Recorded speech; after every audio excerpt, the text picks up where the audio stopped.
Chelsea and Arsenal received the biggest boost to sign Ivan Toney in January after his former employers claimed both clubs missed out on a huge opportunity to buy the player last summer. With just over 2 months left until he is eligible for reselection, time is running out until the expected decision is made. Toney was one of the best players in the league last season, scoring 20 goals in 33 appearances. Only Harry Kane and Erling Haaland have achieved more than the 27-year-old, but it was his final ban that forced him to stay at Brentford for at least another 6 months. It is thought Chelsea and Arsenal will turn to the summer to try to buy the player after his brilliant campaign, which took Thomas Frank's side to 9th place, scoring more than a third of the goals of the team. This year, they have struggled more to match the form achieved thanks to Toney's involvement, but ironically, they had a resounding win over Chelsea in their previous match. The attention is really starting to turn to Toney now that the January transfer window is less than 8 weeks away and both the Blues and the Gunners have trouble ahead. Arsenal have seen Gabriel Jesus sidelined for several weeks for the second time since August, although Eddie Nketiah has continued to improve his performance and scored a hat-trick against Sheffield United last weekend. Chelsea, on the other hand, are the second worst performing team in the league in terms of goals scored, 23 fewer than their expected goals, XG, only Everton, with a staggering figure of 8.39 below expectations, which is more spending than before by the target. Arsenal are actually outperforming the tally so far, scoring 23 goals from an XG of 19.89, just slightly better than Chelsea, who have scored just 13 goals in 10 games. Chelsea desperately need Christopher Nkunku to return from injury after his scoring problems were exposed again this weekend. The Blues took the lead against Brentford at Stamford Bridge on Saturday with Cole Palmer creating numerous chances, but none were converted. In the second half, the Bees took more control thanks to Ethan Pinnock scoring a header in the 53rd minute to put the visitors ahead. Given how the first half went, scoring against an organized Brentford side who had something to defend was always going to be a challenge, and that was proven by a goalless final half against Brian Mbeumo scored a second goal in the final stages.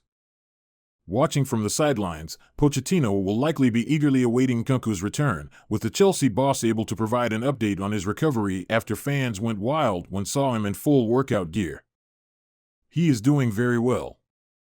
He is working very hard, Pochettino revealed on Friday during his pre-match press conference. I think he's really close. I hope we can get him back playing as soon as possible. He is an important player for us. Maybe after the next international tournament he will participate. Maybe, it's not certain. On what Nkunku will bring, he added, I think he is a player. When you see the goals scored last season, he is a player who can score goals, and I think we're lacking goals. That's why I think he's a player who can be important for us. He's proven that he can score in a league like the Bundesliga, and we have another attacking player. Today it is possible to score 8 to 10 goals from Nkunku. This situation is completely different because these are the targets we are targeting.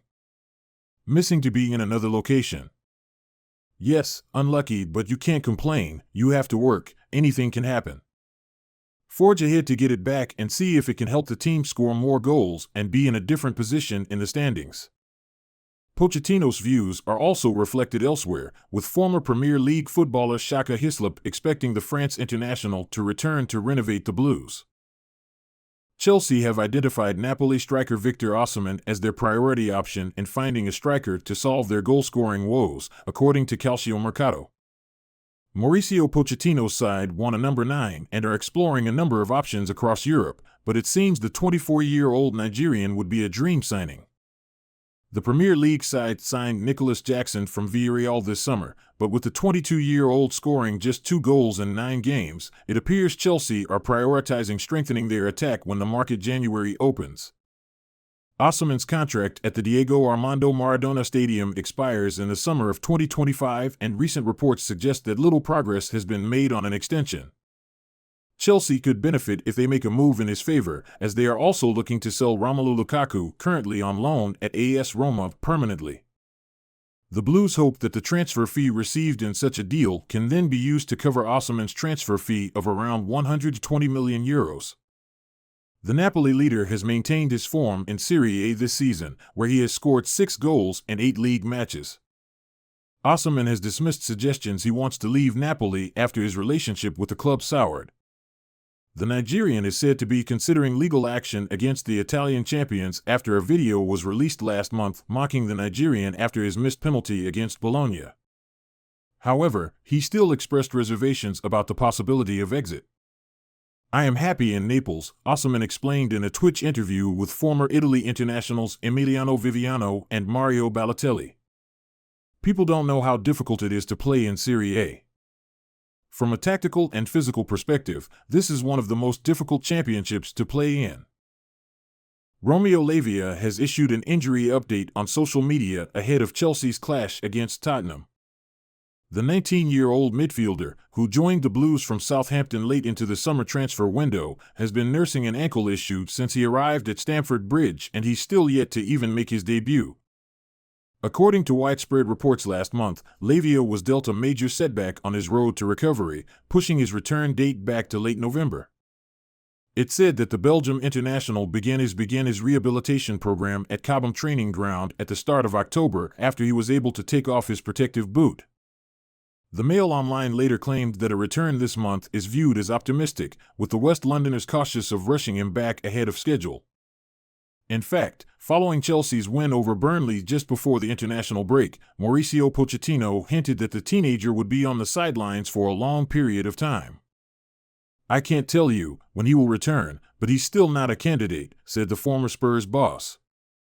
After the international break, he will not return.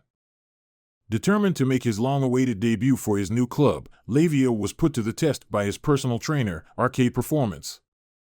Taking to Instagram, Chelsea's key player reposted an image of himself completing exercises in the Blues training outfit. If for whatever reason Lavia does not return to the first team before December, he will miss some of Chelsea's big matches in November. On Monday evening, November 6th, the Blues face Tottenham before facing former club Manchester City a week later. Next, on November 25th, Chelsea take on Newcastle United at St. James Park before heading to the South Coast to clash with Brighton.